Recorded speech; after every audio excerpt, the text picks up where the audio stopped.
Oke, keadaan memang sulit. Oke, memang keadaan Pak, saya sedang lagi kena sakit penyakit Pak. Pak, memang kehidupan lagi sulit, ekonomi juga lagi berat, suami juga habis di PHK dan sebagainya. Oke, memang keadaan seperti itu, tetapi kita bukan korban keadaan.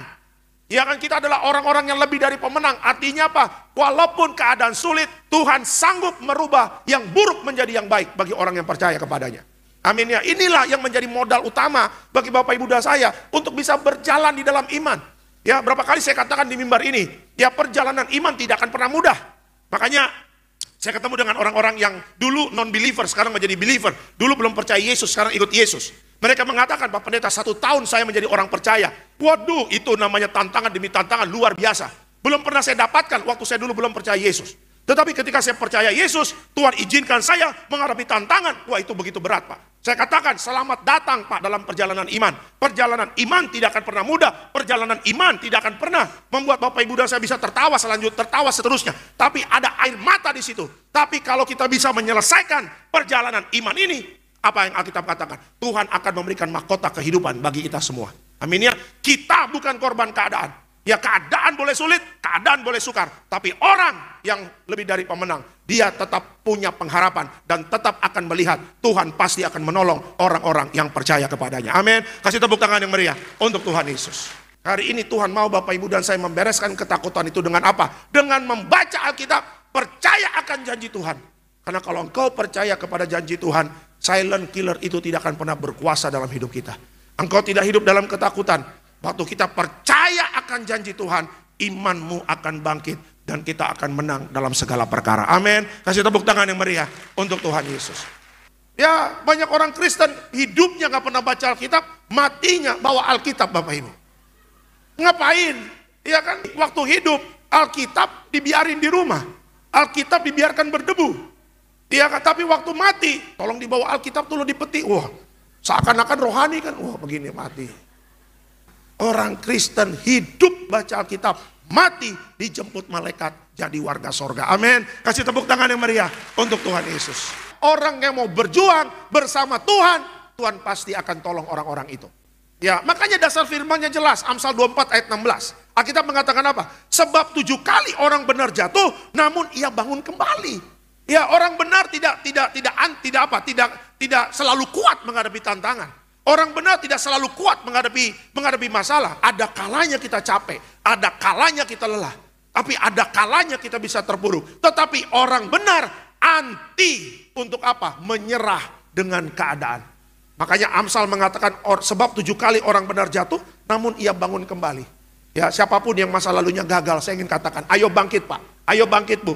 Anak muda, jangan pernah patah semangat, jangan pernah putus asa. Untuk apa? Untuk menata masa depanmu. Jadi saya ingin katakan, ayo maju. Apapun keadaan, jangan pernah menyerah. Tuhan pasti akan mengangkat kita naik kembali. Amin. Kasih tepuk tangan yang meriah untuk Tuhan Yesus. Aku butuh Tuhan untuk membuka jalan dalam setiap usahaku. Aku butuh Tuhan dalam setiap pekerjaanku. Nah, ketika yang terbatas itu mengundang yang tidak terbatas. Yang tidak terbatas itulah yang akan membuka jalan untuk kita semua. Ya, makanya Alkitab mengatakan orang yang mengandalkan Tuhan tidur pun diberkati. Waktu kita tidur nih, deep sleep ya, apalagi kita tidurnya, waduh, masuk alam roh, nah itu tuh. Tidurnya udah enak banget ya. Karena apa? Karena engkau tidak khawatir tentang hidupmu, engkau tidur tenang, deep sleep gitu. Waktu kita tidur, Tuhan yang kuasanya tidak terbatas, itu bekerja untuk menolong kita. Apapun dalam hidup kita, sekecil apapun, undang Tuhan. Izinkan yang tidak terbatas itu menolong dalam aspek kehidupanmu. Kalau Tuhan yang menolong, penuhlah sukacita kita. Kalau Tuhan sudah turun tangan, tidak ada yang bisa menggagalkan setiap berkat Tuhan untuk kita semua. Amin. Kasih tepuk tangan yang meriah untuk Tuhan Yesus. Ya, sama-sama katakan sama saya butuh Tuhan. Sama-sama katakan sama saya, Tuhan pasti tolong saya. Itu dia. Keadaan apapun Bapak Ibu tidak bisa membatalkan yang Tuhan katakan kepada kita bahwa kita lebih dari pemenang. Ya, jangan menjadi korban keadaan. Jangan menjadi orang yang punya mentalitas sebagai orang yang tidak punya pengharapan. Seorang pemenang Ya, tidak selalu hidupnya lurus. Seorang pemenang pasti Tuhan izinkan, Tuhan benturkan dengan masalah.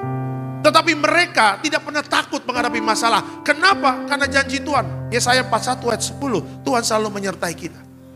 Hati-hati dengan rasa takut. Rasa takut itu adalah silent killer.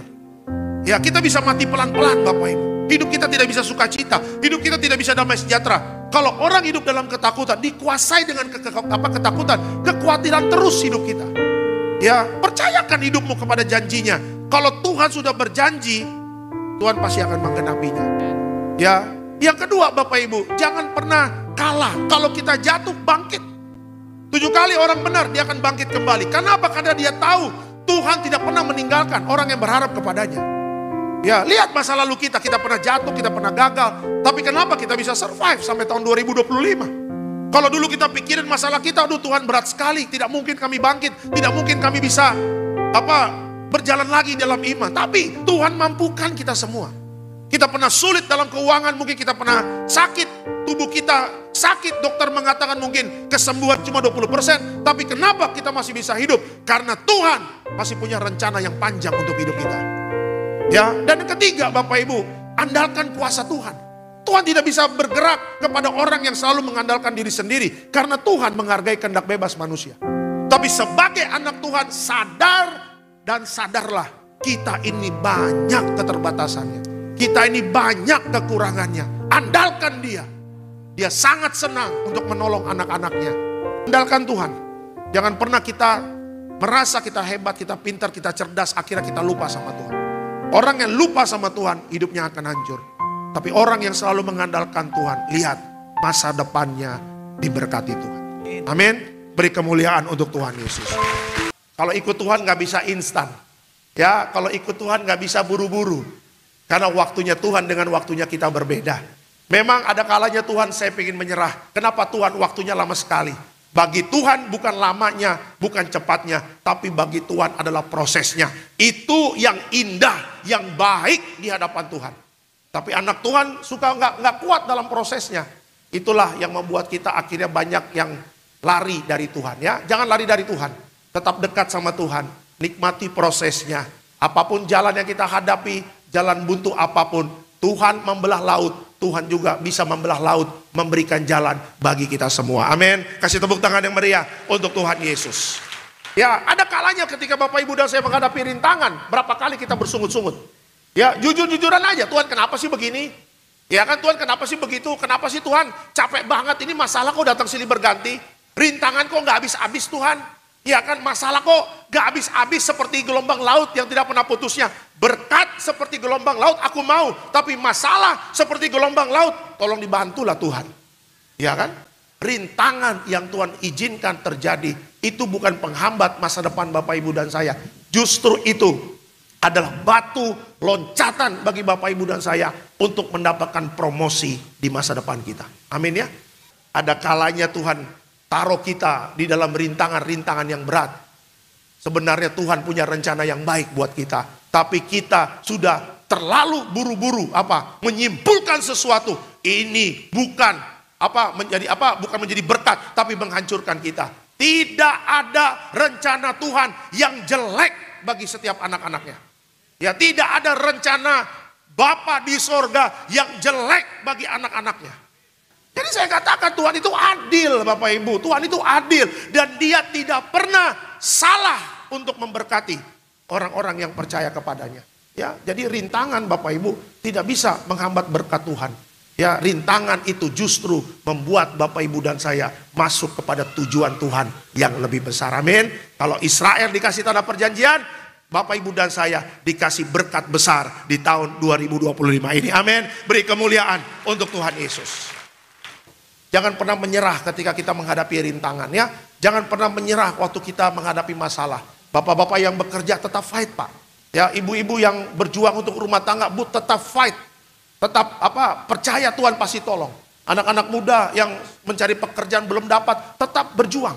Ya, andalkan Tuhan. Alright labora, berdoa sambil bekerja, berdoa sambil berjuang, berdoa sambil berusaha. Ya, kalau zaman dulu Bapak Ibu, ya di zaman abad 16, 17, orang berdoa tanpa bekerja. Wah, itu namanya males Bapak Ibu. Ya, aku percaya mukjizat terjadi. Ya, tapi aku percaya berkat Tuhan langsung plok di halaman rumah.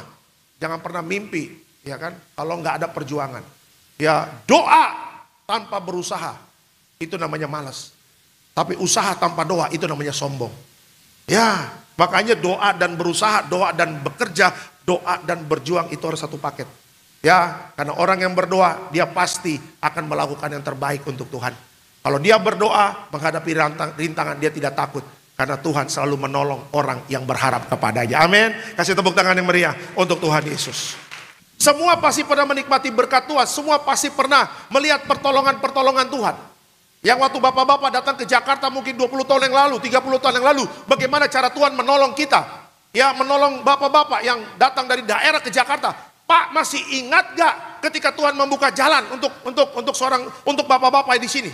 Bu, masih ingat gak waktu masih gadis bagaimana Tuhan menolong sedang mencari pekerjaan? Ya kan, anak-anak muda yang sekarang sudah bekerja, sukses. Masih ingat gak ya waktu 10 tahun yang lalu kau mencari pekerjaan? Di saat semuanya perusahaan tidak mencari menutup pintu, bagaimana cara Tuhan membuka jalan sehingga kau mendapatkan pekerjaan? Ya kan, ketika kita mengingat semua apa yang Tuhan berikan kepada kita, bagaimana cara Tuhan menolong kita, ya kita optimis di tahun 2025 ini. Apa yang hancur oleh dunia, kalau engkau mau datang sama Tuhan, Tuhan bisa pulihkan.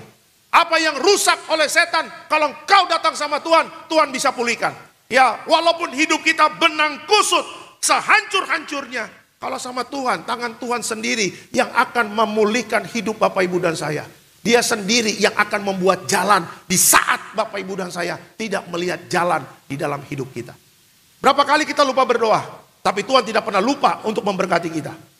Berapa kali kita nggak baca Alkitab, tapi Tuhan tidak pernah lupa untuk memberikan mujizat kepada kita.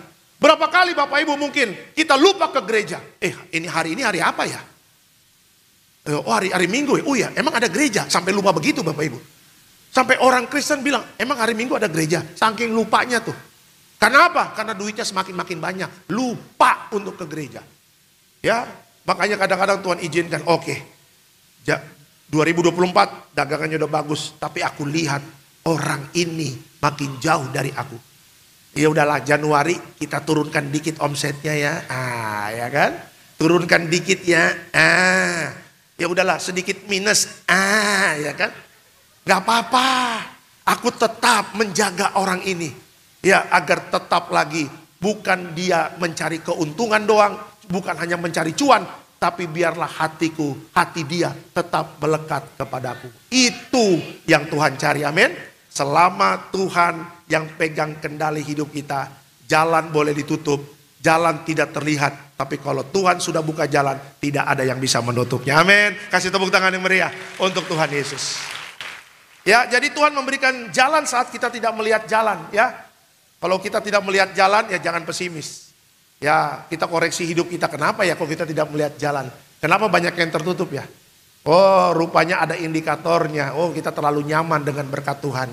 Ya, akhirnya jadi lupa dan terlena tidak cari Tuhan ya. Tapi waktu kita kembali cari Tuhan, tetap semangat lagi cari Tuhan, saya percaya semua pasti dipulihkan. Ya, karena Tuhan adalah Bapa yang mendidik anak-anaknya. Amin. Tapi kalau Tuhan memang tidak bisa kita lihat secara jasmani, tapi dengan mata iman kita dan dengan apa? Pengetahuan kita akan firman Tuhan, di situ kita bisa yakin dan percaya Tuhan ada selalu untuk kita. Nah, itu dia Bapak Ibu ya. Selama Tuhan beserta Bapak Ibu dan saya, menuntun langkah hidup Bapak Ibu dan saya, jangan takut untuk melangkah. Makanya saya katakan, jangan pernah takut melangkah, Tuhan tuntun kita. Tuhan beserta kita, Tuhan ada di pihak kita. Amin. Ya, makanya hidup ini butuh tuntunan Tuhan. Kalau Tuhan tuntun, langkah hidup kita tidak salah. Apa yang kita kerjakan berhasil. Nama Tuhan Yesus dipermuliakan. Amin. Kasih tepuk tangan yang meriah untuk Tuhan Yesus. Hanya Yesus jawaban hidup Bapak Ibu dan saya. Manusia bisa mengecewakan, keluarga terdekat bisa mengecewakan, tetapi Yesus sanggup membuat jalan di saat Bapak Ibu dan saya tidak melihat jalan. Kadang Tuhan izinkan ada rintangan, itu baik. Karena apa? Supaya zona nyamanmu, supaya kita tidak terlena dalam zona nyaman, dan kita kembali kepada zona iman. Yang itu baik. untuk perjalanan kekristenan kita. Dan yang ketiga, selalu minta tuntunan Tuhan. Akhir zaman banyak pengajar sesat, banyak nabi-nabi palsu, banyak berita-berita yang membuat kita takut. Tetapi selama Tuhan menuntun kita, jalan kita tidak pernah salah. Dan jalan kita selalu terang. Dan di dalam terang itulah Bapak, Ibu, dan saya bisa melihat masa depan. Makin peka sama Tuhan di akhir zaman ini, makin peka hidup dengan Roh Kudus. Karena apa? Karena Roh Kudus diberikan oleh Tuhan untuk menolong Bapak, Ibu, dan saya. Coba lihat kalau orang Kristen hidupnya ada Roh Kudus, dia tidak akan salah jalan. Dia tidak akan salah bikin keputusan. Ya, dia tidak akan salah memilih. Dia tidak akan salah untuk bertindak. Ya, setiap tindakannya mencerminkan bahwa dialah adalah anak-anak kerajaan surga. Ya, jadi sekarang kita adalah domba-dombanya Tuhan. Dan Bapak Ibu punya gembala yang baik. Dengarkanlah suara Tuhan melalui Alkitab. Kan kita kan baca Alkitab kan beda-beda ya. Dalam arti remanya masing-masing beda-beda. Ya, Pak Pendeta, Sabtu kemarin saya baca Alkitab. Bagaimana Tuhan mengajarkan saya akan apa? Untuk diperintahkan untuk mengampuni. Ya, mengampunilah. Yang repotnya Bapak Ibu belum mengampuni, tapi kematian sudah menjemputnya. Waduh, itu juga menggagalkan kita juga jadi warga surga. Ya, Pak Pendeta, waktu saya baca Alkitab, tiba-tiba saya membaca tentang diberkati menjadi berkat. Wah, itu seperti tamparan. Memang saya sebagai orang Kristen pelit, Pak Pendeta. Iya kan, pelit, holit Bapak Ibu, ya kan.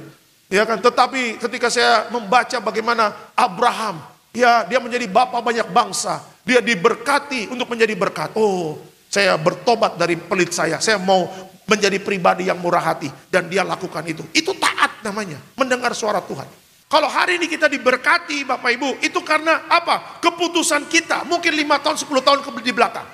Tapi kalau hancur, benar-benar hancur, hidup kita gagal, ya kan, dan sebagainya, mungkin di masa lalu ada keputusan yang salah, sehingga apa? Menghasilkan hidup yang hancur di tahun 2025 ini.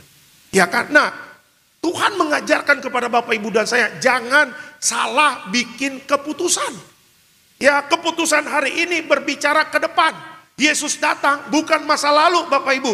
Yesus akan datang kedua kali berbicara masa depan. Ya, jangan sampai keputusan-keputusan Bapak Ibu itu adalah keputusan yang salah. Kesusahan sehari cukup sehari. Makanya keputusan kita hari ini bukan keputusan karena kedagingan kita. Ya, banyak orang bikin keputusan karena takut untuk masa depan. Bagaimana sekolah anak saya, bagaimana kehidupan rumah tangga, apa dan sebagainya. Karena apa? Karena sudah banyak mendengar kabar buruk tentang akhir zaman yang akan terjadi masa-masa sukar. Oke, masa sukar terjadi. Tetapi apakah anak Tuhan dibiarkan saja Tuhan begitu saja? Tidak. Bangsa Israel di padang gurun menghadapi masa-masa sulit. Tetapi lihat, adakah bangsa Israel kelaparan di padang gurun? Tidak ada. Bangun pagi, sudah ada roti mana. Siang hari, tiang awan. Malam hari, tiang api. Dan saya membaca Alkitab, bangsa Israel tidak pernah kelaparan di padang gurun. Anak Tuhan juga tidak akan pernah kelaparan dalam hidupnya. Tuhan akan cukupkan semua apa yang kita butuhkan. Amin. Tuhan akan berkati setiap usaha kita. Tuhan akan berkati setiap pekerjaan kita. Selama Bapak, Ibu, dan saya memprioritaskan Tuhan. Dan apa? Kita mencari kerajaan Allah dan kebenarannya. Semua pasti akan ditambahkan. Ya, jangan lupa janji Tuhan. Kalau Tuhan sudah berjanji, janji Tuhan tidak akan pernah kembali dengan sia-sia. Lihat tahun 2024, semuanya terpelihara sempurna.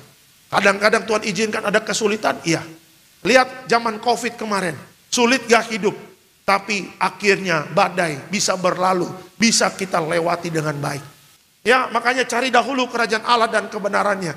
Semua pasti akan ditambahkan. Sehingga apa? Keputusan kita untuk masa depan bukan keputusan yang salah. Tetap menjaga kekudusannya, tetap menjaga pertobatannya. Karena apa? Karena pertobatan dan kekudusan itu satu paket tindakan hidup kita yang menyenangkan hati Tuhan. Ya, doa, kita doa. Tahun 2025, apa yang Bapak Ibu kerjakan Tuhan buat berhasil. Ya, anak-anak muda, jangan takut kalau belum mendapatkan pekerjaan. Tekun beribadah. Ya, tekun cari Tuhan. Selama Tuhan menjadi prioritas kita, semua pasti akan ditambahkan. Amin. Kasih tepuk tangan yang meriah untuk Tuhan Yesus. di depan sana, setelah kita mengakhiri perjalanan iman, di situ Tuhan akan kasih hadiah buat Bapak Ibu dan saya, yaitu adalah mahkota kehidupan. Ya, jadi kejar itu mahkota kehidupan, kejar. Ya, bukan dunia yang dikejar. Ya, orang Kristen banyak terjebak dengan kesuksesan. Kesuksesan itu adalah rumah besar, kaya raya, ya mobil di garasi 3, 4, 5, ya. Ya kan? Nah, makanya jangan hanya kita mengejar hal-hal yang fana. Kita mengejar kesuksesan. Siapa sih yang gak mau sukses? Tapi kalau dengan kesuksesan, akhirnya iman kita jual, jangan dong. Ya kan? Kita pengen kaya, tapi jangan menjadi kaya. Akhirnya kita meninggalkan Yesus, ya jangan dong. Orang bisa tinggalkan Yesus gara-gara harta. Banyak sekarang tinggalkan Yesus gara-gara harta. Orang tinggalkan Yesus cuma pengen jadi presiden direktur, pengen jadi komisaris utama, dia tinggalkan Yesus. Jangan. Apalagi tentang jodoh. Ya, saya percaya kalau kita berdoa untuk pasangan hidup, Tuhan pasti kasih yang seiman. Amin. Ingat ya, iman kita hanya kepada Yesus. Jangan jual Yesus. Jangan pernah menjual iman kita. Ya, menjual Yesus kepada dunia. Amin. Dunia yang sudah ditaklukkan Yesus, Yesuslah yang menebus dosa Bapak Ibu dan saya. Sekali Yesus tetap Yesus, selamanya kita setia sama Tuhan Yesus. Amin. Kasih tepuk tangan yang meriah untuk Tuhan Yesus.